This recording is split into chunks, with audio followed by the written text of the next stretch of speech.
आज हम ब्रिटिश संसद के विषय में अध्ययन करेंगे और उसमें लॉर्ड सभा का गठन एवं उसके कार्य एवं शक्तियों के विषय में अध्ययन करेंगे कि आज का हमारा अध्ययन का जो टॉपिक है वो है लॉर्ड सभा का गठन, लॉर्ड सभा के कार्य एवं शक्तियाँ।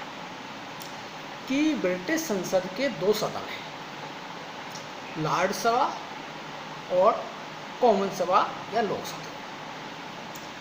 लॉर्ड सभा एक स्थायी सदन है जिसे उच्च सदन या द्वितीय सदन कहते हैं, और कॉमन सभा का चुनाव प्रत्यक्ष रूप से 5 वर्ष के लिए जनता के द्वारा किया जाता है, जिसे निम्न सदन या प्रथम सदन कहते हैं। आज हम लॉर्ड सभा का गठन एवं उसके कार्य एवं शक्तियों के विषय में अध्ययन करेंगे। कि लॉर्ड सभा को इंग्लैंड की लोकतंत्रात्मक शासन प्रणाली में एक कुलीन तंत्रीय संस्था कहा जा सकता है, क्योंकि इसकी सदस्यता का प्रमुख आधार वंशगत है और जनता द्वारा प्रत्यक्ष रूप से इसका निर्वाचन नहीं किया जाता। 19वीं सदी के अंत तक ब्रिटिश राजनीति में लॉर्ड सभा को लोक सदन से या कॉमन सभा से अधिक शक्ति प्राप्ति, अधिक महत्वपूर्ण स्थान प्राप्त था। लेकिन अब स्थिति परिवर्तित हो गई है और लॉर्ड सभा न केवल द्वितीय महत्व का सदन हो गया है और लॉर्ड सभा दुनिया का सबसे प्राचीन द्वितीय सदन भी माना जाता है। लॉर्ड सभा की सदस्य संख्या निश्चित नहीं है।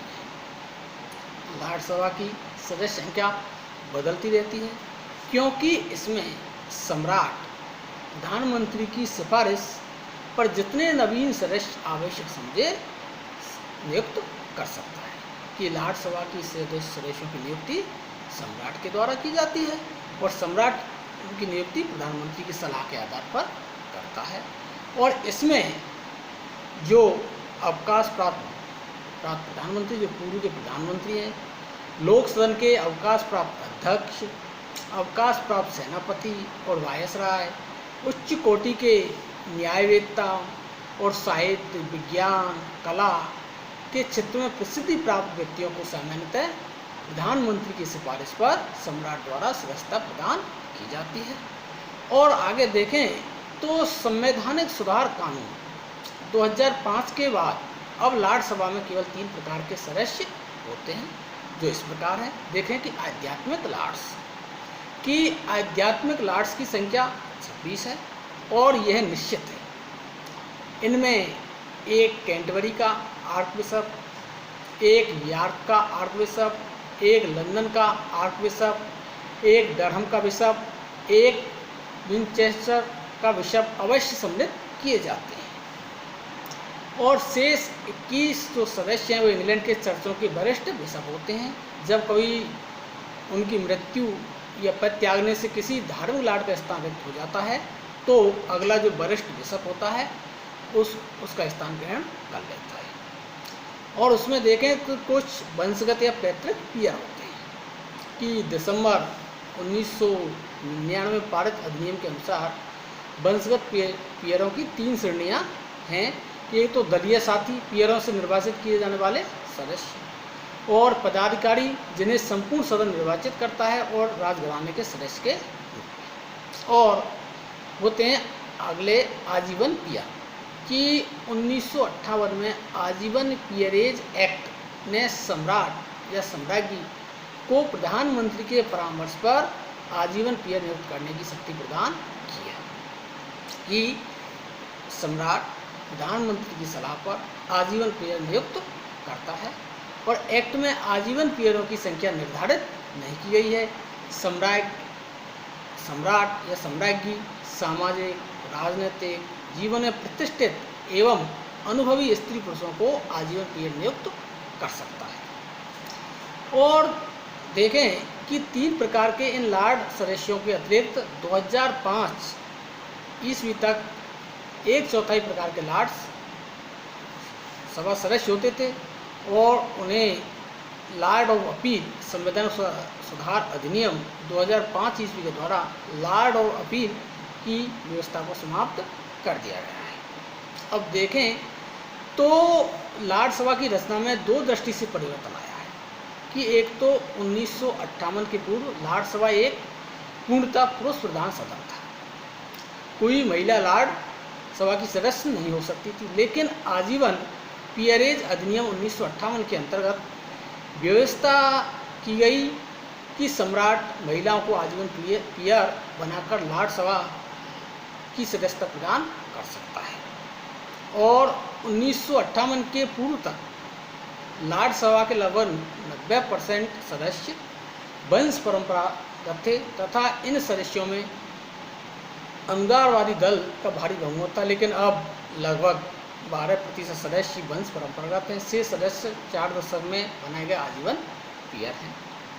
अब लॉर्ड सभा के सदस्यों के कुछ विशेष अधिकार हैं, उनकी कुछ शक्तियाँ हैं। तो इसमें देखें कि लॉर्ड सभा के सभी सदस्यों को भाषण की स्वतंत्रता प्राप्त है और सदन में सरकार की कड़ी से कड़ी आलोचना करने पर भी उनके विरुद्ध कोई मुकदमा नहीं चलाया जा सकता, ये उनका विशेष अधिकार है। और संसद के अधिवेशन काल में किसी भी सदस्य को बंदी नहीं बनाया जा सकता।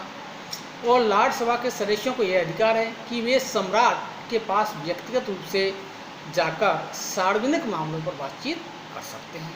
कॉमन सभा के सदस्यों को यह अधिकार प्राप्त नहीं है। और पीयर बनाने वाले विधेयक लॉर्ड सभा में पेश होते हैं और कॉमन सभा द्वारा सराहे हुए महाभियोग की जांच लॉर्ड सभा जांच करती है। और लॉर्ड सभा का जो पदाधिकारी होता है उसे लॉर्ड सभा की अध्यक्षता करता है, उसे लॉर्ड स्पीकर कहते हैं कि लॉर्ड सभा की अध्यक्षता लॉर्ड स्पीकर करता है, लॉर्ड चांसलर नहीं। और 2005 ईस्वी तक व्यवस्था यह थी कि सम्राट द्वारा नियुक्त लॉर्ड चांसलर लॉर्ड सभा की अध्यक्षता करता था, लेकिन संवैधानिक सुधार अधिनियम 2005 के द्वारा लॉर्ड चांसलर की स्थिति में कुछ महत्वपूर्ण परिवर्तन किए गए हैं तथा उसमें एक बड़ा परिवर्तन यह है कि अब लॉर्ड चांसलर लॉर्ड सभा की अध्यक्षता नहीं करता और लॉर्ड सभा की अध्यक्षता के लिए लॉर्ड सभा के स्पीकर पद की व्यवस्था की गई है। इस प्रकार लॉर्ड सभा में अब लोक सदन के समान ही निर्वाचित अध्यक्ष है, मनोनीत अध्यक्ष नहीं। और लॉर्ड सभा की अध्यक्षता करता है, उसे लॉर्ड स्पीकर कहते हैं। और लॉर्ड सभा की जो गणपूर्ति है देखें तो लॉर्ड सभा के अधिकांश सदस्य उसमें सक्रिय नहीं होते हैं, इस कारण से तो लॉर्ड सभा की गणपूर्ति 3 सदस्य से ही हो जाती है। कि गणपूर्ति कितनी है? 3 सदस्य, कि अगर 3 सदस्य उपस्थित हो जाते हैं तो वो गणपूर्ति पूरी मान ली जाती है। अब देखते हैं लॉर्ड सभा के कार्य एवं शक्तियाँ कि लॉर्ड सभा के कौन कौन से कार्य हैं, कौन कौन सी शक्तियाँ। तो लॉर्ड सभा की शक्तियाँ सदैव ही परिवर्तित होती रही हैं, बदलती रही हैं। शुरुआत में लॉर्ड सभा बहुत ज़्यादा शक्तिशाली थी, धीरे धीरे उसकी शक्तियाँ लोक सदन के बराबर हुई और उसके बाद अनेक अधिनियमों के द्वारा लॉर्ड सभा की शक्तियों को सीमित कर दिया गया और लोक सदन या कॉमन सभा की शक्तियाँ बहुत ज़्यादा होती गई। और 18वीं सदी के अंत तक लॉर्ड सभा को लोक सदन की अपेक्षा अधिक शक्तियाँ प्राप्त थी। फिर उसकी शक्तियाँ लोक सदन के बराबर हुई और 1911 तथा 1949 के संसदीय अधिनियम पारित होने के बाद लॉर्ड सभा लोक सदन की तुलना में बहुत अधिक शक्तिहीन हो गई है। और इसके बारे में विद्वान ऑक तथा जिंक के शब्दों में लॉर्ड सभा दूसरा सदन ही नहीं वरन दूसरे दर्जे का सदन हो गया है। ये बात आग और जिंक ने कही है। अब देखते हैं कि लॉर्ड सभा की कौन कौन सी शक्तियाँ हैं। तो सबसे पहले देखें विधायी शक्ति कि वित्तीय विधेयक के अतिरिक्त अन्य सभी विधेयक ब्रिटिश संसद के किसी भी सदन में प्रस्तावित किए जा सकते हैं। कि वित्तीय विधेयक केवल लोक सदन या कॉमन सभा में ही प्रस्तावित किया जाता है सबसे पहले, लेकिन वित्तीय विधेयक को छोड़कर और विधेयक संसद के किसी भी सदन में प्रस्तुत किए जा सकते हैं, लॉर्ड सभा में प्रस्तुत किए जा सकते हैं और कॉमन सभा में पहले प्रस्तुत किए जा सकते हैं। किंतु विधेयकों के संबंध में अंतिम निर्णय की शक्ति लोक सदन को ही प्राप्त है। किसको प्राप्त है? कॉमन सभा, यह कि लॉर्ड सभा। और सन 1911 और 1949 के संसदीय अधिनियम पारित होने के बाद अब स्थिति यह है कि लाडसभा अवित्तीय विधेयक को एक बार अस्वीकार करे कर उसे 1 वर्ष के लिए कानून बनाने से रोक सकती है। कितने वर्ष के लिए? 1 वर्ष के लिए। और यदि लाडसभा द्वारा अस्वीकृत विधेयक को लोक सदन दोबारा पारित कर दे और इस बीच 1 वर्ष का समय व्यतीत हो गया हो तो वह विधेयक सम्राट की स्वीकृति के पश्चात कानून बन जाता है, चाहे लाडसभा ने उसे स्वीकार किया हो या नहीं किया गया। तो इस प्रकार से देखें कि वो लाडसभा 1 वर्ष के लिए किसी विधेयक को रोक सकती है। 1 वर्ष का यह समय विधेयक को लोक सदन में पहले पारित होने के दूसरे वाचन की तिथि से लेकर उसके जो दूसरी बार पारित होने के तीसरे वाचन की तिथि तक लगाया जा सकता है। और इस प्रकार लाडसभा विधेयकों को प्रस्तावित करने 1 वर्ष की अवधि के लिए रोके रखने और अपने विचारों के आधार पर सरकार तथा जनता को प्रभावित करने का कार्य करती है। अब देखते हैं कार्यपालिका शक्तियाँ कि ब्रिटिश मंत्रिमंडल के लगभग 4 सदस्य लाडसभा से लिए जाते हैं कि लाडसभा का लॉर्ड चांसलर आवश्यक रूप से ब्रिटिश मंत्रिमंडल का सदस्य होता है और लाडसभा के सदस्यों को मंत्रियों से प्रश्न पूछने का अधिकार प्राप्त है। लाडसभा अपने उच्च स्तर के वाद विवाद से भी मंत्रिमंडल को प्रभावित करती है, लेकिन अविश्वास का प्रस्ताव पास कर मंत्रिमंडल को हटाने का अधिकार लोक सदन को प्राप्त है, लाडसभा को नहीं। कि मंत्रिमंडल को हटाने का अधिकार सिर्फ कॉमन सभा या लोक सदन को प्राप्त है। लाडसभा मंत्रिमंडल को अविश्वास के प्रस्ताव के द्वारा अपने पद से नहीं हटा सकती और मंत्रिमंडल लोक सदन के प्रति उत्तरदायी होता है, लाडसभा के प्रति उत्तरदायी नहीं होता। अब वित्तीय शक्तियाँ कि वित्तीय क्षेत्र में लाडसभा की स्थिति लोक सदन की तुलना में बहुत कमजोर है कि वित्तीय क्षेत्र में लोक सदन महत्वपूर्ण शक्तियाँ प्राप्त हैं उसे और लाडसभा को शक्तियाँ प्राप्त नहीं है और वित्त विधेयक सबसे पहले लोक सदन ही प्रस्तावित किया जाता है। वित्त विधेयक न तो पहले लाडसभा में पेश किए जाते हैं और न ही लाडसभा विचार करने की प्रक्रिया में उन्हें अनिश्चित काल तक रोके रख सकती है कि उन्हें अनिश्चित काल तक भी नहीं रोक सकती। लाडसभा वित्त विधेयक को केवल 1 माह तक रोके रखने का कार्य कर सकती है कि कोई वित्त विधेयक है तो उसे लाडसभा सिर्फ 1 माह तक रोक सकती है, उसे अनिश्चित काल तक नहीं रोक सकती। और वित्तीय विधेयकों के संबंध में लाडसभा सुझाव दे सकती है, लेकिन इन सुझावों को स्वीकार करना कॉमन सभा या लोक सदन के विवेक पर निर्भर करता है, उसकी इच्छा पर निर्भर करता है। अब है न्यायिक शक्ति कि लाडसभा को न्यायिक क्षेत्र में कॉमन सभा की तुलना में महत्वपूर्ण शक्तियाँ प्राप्त रही हैं।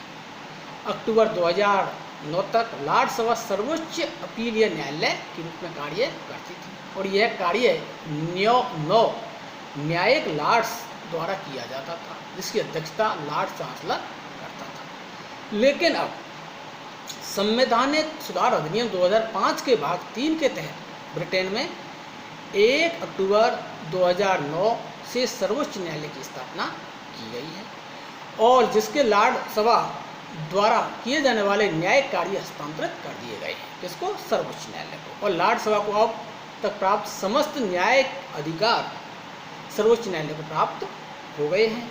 लॉर्ड चांसलर अब कोई न्यायाधीश नहीं है।